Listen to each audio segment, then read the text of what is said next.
The Happy Prince by Oscar Wilde. High above the city, on a tall column, stood the statue of the Happy Prince. He was gilded all over with thin leaves of fine gold. For eyes he had 2 bright sapphires, and a large red ruby glowed on his sword hilt. He was very much admired indeed. "He is as beautiful as a weathercock," remarked one of the town councillors, who wished to gain a reputation for having artistic tastes. "Only not quite so useful," he added, fearing lest people should think him unpractical, which he really was not. "Why can't you be like the Happy Prince?" asked a sensible mother of her little boy who was crying for the moon. "The Happy Prince never dreams of crying for anything." "I am glad there is someone in the world who is quite happy," muttered a disappointed man as he gazed at the wonderful statue. "He looks just like an angel," said the charity children as they came out of the cathedral in their bright scarlet cloaks and their clean white pinafores. "How do you know?" said the mathematical master. "You have never seen one." "Ah, but we have in our dreams," answered the children, and the mathematical master frowned and looked very severe, for he did not approve of children dreaming. One night there flew over the city a little swallow. His friends had gone away to Egypt 6 weeks before, but he had stayed behind, for he was in love with the most beautiful reed. He had met her early in the spring as he was flying down the river after a big yellow moth, and had been so attracted by her slender waist that he had stopped to talk to her. "Shall I love you?" said the swallow, who liked to come to the point at once, and the reed made him a low bow. So he flew round and round her, touching the water with his wings and making silver ripples. This was his courtship, and it lasted all through the summer. "It is a ridiculous attachment," twittered the other swallows. "She has no money and far too many relations." And indeed the river was quite full of reeds. Then, when the autumn came, they all flew away. After they had gone, he felt lonely and began to tire of his lady love. "She has no conversation," he said, "and I'm afraid that she is a coquette, for she is always flirting with the wind." And certainly, whenever the wind blew, the reed made the most graceful curtsies. "I admit that she is domestic," he continued, "but I love travelling, and my wife, consequently, should love travelling also." "Will you come away with me?" he said finally to her. But the reed shook her head, she was so attached to her home. "You have been trifling with me," he cried. "I am off to the pyramids. Goodbye." And he flew away. All day long he flew, and at night time he arrived at the city. "Where shall I put up?" he said. "I hope the town has made preparations." Then he saw the statue on the tall column. "I will put up there," he cried. "It is a fine position with plenty of fresh air." So he alighted just between the feet of the Happy Prince. "I have a golden bedroom," he said softly to himself as he looked round, and he prepared to go to sleep. But just as he was putting his head under his wing, a large drop of water fell on him. "What a curious thing!" he cried. "There is not a single cloud in the sky. The stars are quite clear and bright, and yet it is raining. The climate in the north of Europe is really dreadful. The reed used to like the rain, but that was merely her selfishness." Then another drop fell. "What is the use of a statue if it cannot keep the rain off?" he said. "I must look for a good chimney pot." And he determined to fly away. But before he had opened his wings, a third drop fell, and he looked up and saw— what did he see? The eyes of the Happy Prince were filled with tears, and tears were running down his golden cheeks. His face was so beautiful in the moonlight that the little swallow was filled with pity. "Who are you?" he said. "I am the Happy Prince." "Why are you weeping then?" asked the swallow. "You have quite drenched me." "When I was alive and had a human heart," answered the statue, "I did not know what tears were, for I lived in the palace of Sans Souci, where sorrow is not allowed to enter. In the daytime I played with my companions in the garden, and in the evening I led the dance in the great hall. Round the garden ran a very lofty wall, but I never cared to ask what lay beyond it. everything about me was so beautiful. My courtiers called me the Happy Prince, and happy indeed I was, if pleasure be happiness. So I lived, and so I died, and now that I am dead they have set me up here so high that I can see all the ugliness and all the misery of my city, and though my heart is made of lead, yet I cannot choose but weep." "What, is he not solid gold?" said the swallow to himself. He was too polite to make any personal remarks out loud. "Far away," continued the statue in a low musical voice, "far away in a little street there is a poor house. One of the windows is open, and through it I can see a woman seated at a table. Her face is thin and worn, and she has coarse red hands, all pricked by the needle, for she is a seamstress. She is embroidering passion flowers on a satin gown for the loveliest of the Queen's maids of honour to wear at the next court ball. In a bed in the corner of the room, her little boy is lying ill. He has a fever, and he is asking for oranges. His mother has nothing to give him but river water, so he is crying. Swallow, swallow, little swallow, will you not bring her the ruby out of my sword hilt? My feet are fastened to this pedestal, and I cannot move." "I am waited for in Egypt," said the swallow. "My friends are flying up and down the Nile and talking to the large lotus flowers. Soon they will go to sleep in the tomb of the great king. The king is there himself in his painted coffin. He is wrapped in yellow linen and embalmed with spices. Round his neck is a chain of pale green jade, and his hands are like withered leaves." "Swallow, swallow, little swallow," said the prince, "will you not stay with me for one night and be my messenger? The boy is so thirsty, and the mother so sad." "I don't think I like boys," answered the swallow. "Last summer, when I was staying on the river, there were 2 rude boys, the miller's sons, who were always throwing stones at me. They never hit me, of course. We swallows fly far too well for that, and besides, I come of a family famous for its agility, but still it was a mark of disrespect." But the Happy Prince looked so sad that the little swallow was sorry. "It is very cold here," he said, "but I will stay with you for one night and be your messenger." "Thank you, little swallow," said the prince. So the swallow picked out the great ruby from the prince's sword and flew away with it in his beak over the roofs of the town. He passed by the cathedral tower where the white marble angels were sculptured. He passed by the palace and heard the sound of dancing. A beautiful girl came out on the balcony with her lover. "How wonderful the stars are," he said to her, "and how wonderful is the power of love." "I hope my dress will be ready in time for the state ball," she answered. "I have ordered passion flowers to be embroidered on it, but the seamstresses are so lazy." He passed over the river and saw the lanterns hanging to the masts of the ships. He passed over the ghetto and saw the old Jews bargaining with each other and weighing out money in copper scales. At last he came to the poorhouse and looked in. The boy was tossing feverishly on his bed, and the mother had fallen asleep, she was so tired. In he hopped and laid the great ruby on the table beside the woman's thimble. Then he flew gently round the bed, fanning the boy's forehead with his wings. "How cool I feel," said the boy. "I must be getting better." And he sank into a delicious slumber. Then the swallow flew back to the Happy Prince and told him what he had done. "It is curious," he remarked, "but I feel quite warm now, although it is so cold." "That is because you have done a good action," said the prince, and the little swallow began to think, and then he fell asleep. Thinking always made him sleepy. When day broke, he flew down to the river and had a bath. "What a remarkable phenomenon," said the professor of ornithology, as he was passing over the bridge. "A swallow in winter." And he wrote a long letter about it to the local newspaper. Everyone quoted it. It was full of so many words that they could not understand. "Tonight I go to Egypt," said the swallow, and he was in high spirits at the prospect. He visited all the public monuments and sat a long time on top of the church steeple.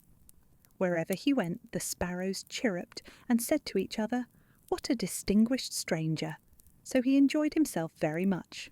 When the moon rose, he flew back to the Happy Prince. "Have you any commissions for Egypt?" he cried. "I'm just starting." "Swallow, swallow, little swallow," said the prince, "will you not stay with me one night longer?" "I am waited for in Egypt," answered the swallow. "Tomorrow my friends will fly up to the second cataract. The river horse couches there among the bulrushes, and on a great granite throne sits the god Memnon. All night long he watches the stars, and when the morning star shines he utters one cry of joy, and then he is silent. At noon the yellow lions come down to the water's edge to drink. They have eyes like green beryls, and their roar is louder than the roar of the cataract." "Swallow, swallow, little swallow," said the prince, "far away across the city I see a young man in a garret. He is leaning over a desk covered with papers, and in a tumbler by his side there is a bunch of withered violets. His hair is brown and crisp, and his lips are red as a pomegranate, and he has large and dreamy eyes. He is trying to finish a play for the director of the theatre, but he is too cold to write any more. There is no fire in the grate, and hunger has made him faint." "I will wait with you one night longer," said the swallow, who really had a good heart. "Shall I take him another ruby?" "Alas, I have no ruby now," said the prince. "My eyes are all that I have left. They are made of rare sapphires which were brought out of India 1,000 years ago. Pluck out one of them and take it to him. He will sell it to the jeweller and buy food and firewood and finish his play." "Dear prince," said the swallow, "I cannot do that," and he began to weep. "Swallow, swallow, little swallow," said the prince, "do as I command you." So the swallow plucked out the prince's eye and flew away to the student's garret. It was easy enough to get in, as there was a hole in the roof. Through this he darted and came into the room. The young man had his head buried in his hands, so he did not hear the flutter of the bird's wings, and when he looked up, he found the beautiful sapphire lying on the withered violets. "I am beginning to be appreciated," he cried. "This is from some great admirer. Now I can finish my play," and he looked quite happy. The next day the swallow flew down to the harbour. He sat on the mast of a large vessel and watched the sailors hauling big chests out of the hold with ropes. "Heave ahoy!" they shouted as each chest came up. "I am going to Egypt," cried the swallow, but nobody minded, and when the moon rose he flew back to the happy prince. "I am come to bid you goodbye," he cried. "Swallow, swallow, little swallow," said the prince, "will you not stay with me one night longer?" "It is winter," answered the swallow, "and the chill snow will soon be here. In Egypt the sun is warm on the green palm trees, and the crocodiles lie in the mud and look lazily about them. My companions are building a nest in the temple of Baalbec, and the pink and white doves are watching them and cooing to each other. Dear prince, I must leave you, but I will never forget you, and next spring I will bring you back 2 beautiful jewels in place of those you have given away. The ruby shall be redder than a red rose, and the sapphire shall be as blue as the great sea." "In the square below," said the happy prince, "there stands a little match girl. She has let her matches fall in the gutter, and they are all spoiled. Her father will beat her if she doesn't bring home some money, and she is crying. She has no shoes or stockings, and her little head is bare. Pluck out my other eye and give it to her, and her father will not beat her." "I will stay with you one night longer," said the swallow, "but I cannot pluck out your eye. You would be quite blind then." "Swallow, swallow, little swallow," said the prince, "do as I command you." So he plucked out the prince's other eye and darted down with it. He swooped past the match girl and slipped the jewel into the palm of her hand. "What a lovely bit of glass!" cried the little girl, and she ran home laughing. Then the swallow came back to the prince. "You are blind now," he said, "so I will stay with you always." "No, little swallow," said the poor prince, "you must go away to Egypt." "I will stay with you always," said the swallow, and he slept at the prince's feet. All the next day he sat on the prince's shoulder and told him stories of what he had seen in strange lands. He told him of the red ibises who stand in long rows on the banks of the Nile and catch goldfish in their beaks, of the Sphinx, who is as old as the world itself and lives in the desert and knows everything, of the merchants who walk slowly by the side of their camels and carry amber beads in their hands, of the king of the mountains of the moon, who is as black as ebony and worships a large crystal, of the great green snake that sleeps in a palm tree and has 20 priests to feed it with honey cakes, and of the pygmies who sail over a big lake on large flat leaves and are always at war with the butterflies. "Dear little swallow," said the prince, "you tell me of marvellous things, but more marvellous than anything is the suffering of men and of women. There is no mystery so great as misery. Fly over my city, little swallow, and tell me what you see there." So the swallow flew over the great city and saw the rich making merry in their beautiful houses, while the beggars were sitting at the gates. He flew into dark lanes and saw the white faces of starving children looking out listlessly at the black streets. Under the archway of a bridge, 2 little boys were lying in one another's arms to try and keep themselves warm. "How hungry we are," they said. "You must not lie here," shouted the watchman, and they wandered out into the rain. Then he flew back and told the prince what he had seen. "I am covered with fine gold," said the prince. "You must take it off, leaf by leaf, and give it to my poor. The living always think that gold can make them happy." Leaf after leaf of the fine gold the swallow picked off, till the happy prince looked quite dull and grey. Leaf after leaf of the fine gold he brought to the poor, and the children's faces grew rosier, and they laughed and played games in the street. "We have bread now," they cried. Then the snow came, and after the snow came the frost. The streets looked as if they were made of silver. They were so bright and glistening. Long icicles like crystal daggers hung down from the eaves of the houses. Everybody went about in furs, and the little boys wore scarlet caps and skated on the ice. The poor little swallow grew colder and colder, but he would not leave the prince. He loved him too well. He picked up crumbs outside the baker's door when the baker was not looking and tried to keep himself warm by flapping his wings. But at last he knew that he was going to die. He had just strength to fly up to the prince's shoulder once more. "Goodbye, dear prince," he murmured. "Will you let me kiss your hand?" "I am glad that you are going to Egypt at last, little swallow," said the prince. "You have stayed too long here, but you must kiss me on the lips, for I love you." "It is not to Egypt that I am going," said the swallow. "I am going to the house of Death. Death is the brother of Sleep, is he not?" And he kissed the happy prince on the lips and fell down dead at his feet. At that moment a curious crack sounded inside the statue, as if something had broken. The fact is that the leaden heart had snapped right in two. It certainly was a dreadfully hard frost. Early the next morning, the mayor was walking in the square below in company with the town councillors. As they passed the column, he looked up at the statue. "Dear me, how shabby the happy prince looks," he said. "How shabby indeed, Perched," cried the town councillors, who always agreed with the mayor, and they went up to look at it. "The ruby has fallen out of his sword, his eyes are gone, and he is golden no longer," said the mayor in fact. "He is little better than a beggar." "Little better than a beggar," said the town councillors, "and here is actually a dead bird at his feet," continued the mayor. "We must really issue a proclamation that birds are not to be allowed to die here." And the town clerk made a note of the suggestion. So they pulled down the statue of the happy prince. "As he is no longer beautiful, he is no longer useful," said the art professor at the university. Then they melted the statue in a furnace, and the mayor held a meeting of the corporation to decide what was to be done with the metal.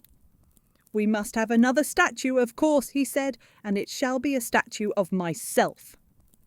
"Of myself," said each of the town councillors, and they quarrelled. When I last heard of them, they were quarrelling still. "What a strange thing," said the overseer of the workmen at the foundry. "This broken lead heart will not melt in the furnace. We must throw it away." So they threw it on a dust heap where the dead swallow was also lying. "Bring me the two most precious things in the city," said God to one of his angels, and the angel brought him the leaden heart and the dead bird.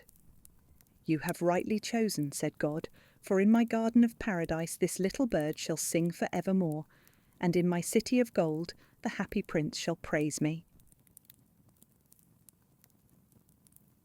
And so ends the story of The Happy Prince, a tale of compassion, sacrifice, and the quiet beauty of giving without asking in return. Thank you for listening to this moving classic by Oscar Wilde. If this story touched your heart, we invite you to like this video, subscribe to Fireside Classics, and discover more timeless tales of love, kindness, and humanity.